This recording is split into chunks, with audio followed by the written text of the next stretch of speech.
It's very hard to capture the causes of the Great War of 1914 to 1918 in a short, sharp video such as this. In fact, some historians have spent a lifetime trying to articulate exactly what those causes were. So whenever you're asked at a grade 9 or grade 10 level to explain what were the causes of the First World War, just be aware that you're being asked to explain something huge in usually a very small amount of words. And that will mean that you're going to find it a little bit dissatisfying to try and explain. But let's try and break this down now into what those causes would be. If I could put to you that the causes of the Great War of 1914-18 were both long-term and short-term, and if you could get your head around those two different distinctions, that'd be a good start. By long-term causes, I'm thinking about fairly imprecise, long-range factors, things that happen over decades, not just days or weeks or months, but decades, possibly even centuries in some cases, that contribute to, in this case, the First World War. Short-term causes are those events, factors that play out in a matter of days. It's interesting in the World War I that there were a huge range of factors that we could call long-term that were simmering away in the background, like a big pot on the boil for a long time. And then short-term causes lead to an explosion. If you like, it's a very long fuse with a spark that sets it off. So the two major long-term causes I want you to think about straight away were this sense of Europe developing amongst its great powers a war climate, a sense that war was inevitable, that everyone was waiting for a war. They didn't know what it would be over. All of the nations in Europe were aware that a war was coming. A little bit like that sense we have sometimes before a summer storm, a sense that a storm is about to come, but we don't quite know when. Europeans had lived through regular, common, international crises which had brought the great powers bristling up against each other, which had come close to war, but then everyone had backed down. Cooler heads had prevailed. The rivalries between great nations had led to crisis over and over again.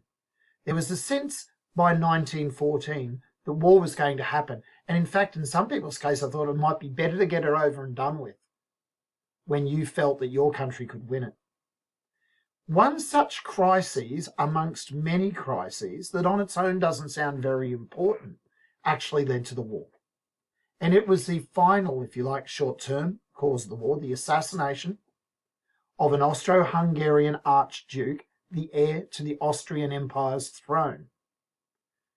Archduke Franz Ferdinand visited Sarajevo in June 1914 and was assassinated by a terrorist named Gavrilo Princip. Shot and killed the Austrian archduke. In itself, it doesn't sound like a major cause, but it set in train a series of events that led to World War I. That one event, short-term cause, would not have had the impact it did have without other factors that we would consider long-term. So a war climate and great power rivalry existed because there had been a race for empires between these great powers. Empires were a sign of prestige, a sign of wealth and power. So imperialism was one of the causes of the First World War. The only reason Archduke Franz Ferdinand was in Sarajevo, in the Balkans, in June 1914, was to prop up a weakening Austro-Hungarian Habsburg Empire. So imperialism, imperial rivalries, were part of the longer-term background that led to war in 1914. Empires were based upon military power. There was great pride in military power, great pride in military success, a belief that military power could be used to solve anything. Great navies were built, including the British Navy and the German Navy, and rivalries developed over certain classes of battleships. The great battleship of the time was called the Dreadnought class, and Germany and Britain had a great rivalry over these battleships. Germany and France had a great rivalry over army strength, which Russia also wanted to be part of. Russia also was fearful of a weakened empire and was in a rivalry with Austria-Hungary over influence in the region of the Balkans.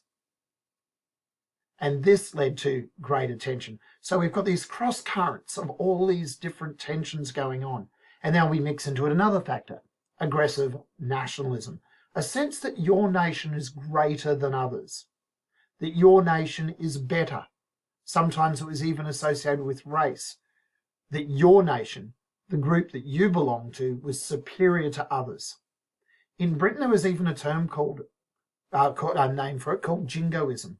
Aggressive nationalism in Britain took the form of music hall songs that often used the phrase "by jingo." And there was a great song in Britain that went something like, "We don't want to fight, but by God if we do." By jingo, sorry, if we do. We've got the ships, we've got the men, we've got the money too. And this by jingo, by God, by gosh attitude, by jingo, led to a concept called jingoism. We don't want to fight, but by jingo if we do. We've got the ships, we've got the men, we've got the money too.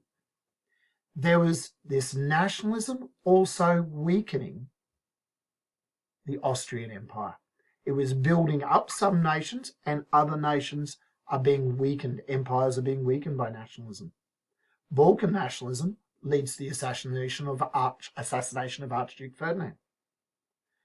Let's overlay another long-term cause now. The cause of an alliance system. Because of the fear, because of the expectation that war would be fought sooner rather than later, nations had locked themselves into automatic response treaties. Germany and Austria had an alliance system in which if one nation went to war, the other would immediately join with them.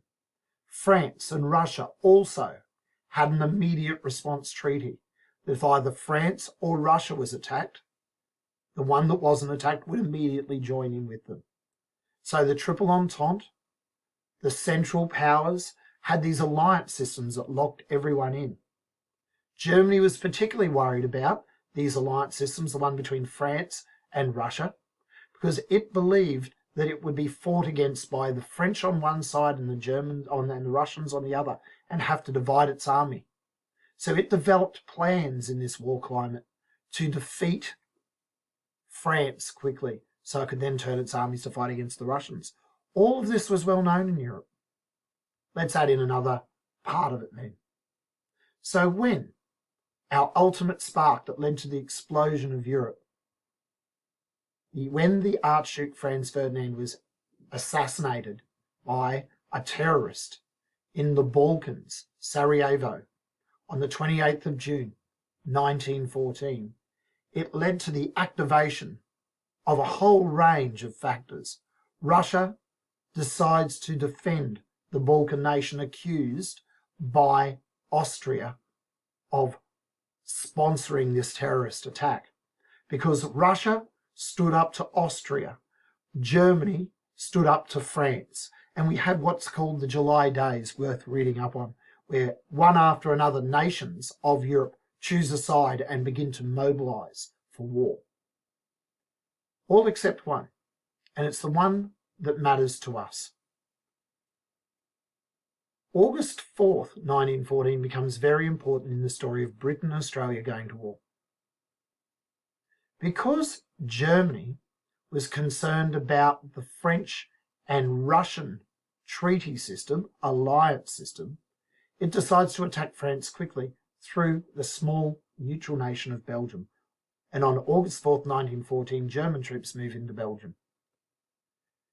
Britain at this time was still undecided, despite it being in alliance with France and Russia, of whether it would go to war against Germany. Britain felt that it was in splendid isolation, separate from the countries of Europe. And Australia, as part of the British Empire, was bound in 1914 to do whatever Britain decided. Ultimately, the British decided to guarantee the neutrality of Belgium, to live up to a scrap of paper, a treaty it had with Belgium. because under that treaty, Britain had promised Belgium to defend it if Germany attacked. Why would Britain do that? Because Belgium shares a coastline close to the English Channel, close to Britain. And Britain had a fear that if the Belgian ports and ships were captured by the Germans, the German Navy would be strong enough to challenge the strength of the British Navy. And so on August 4th, 1914, when Germany attacked Belgium, Britain declared war, and under Australian law, Australia too was at war.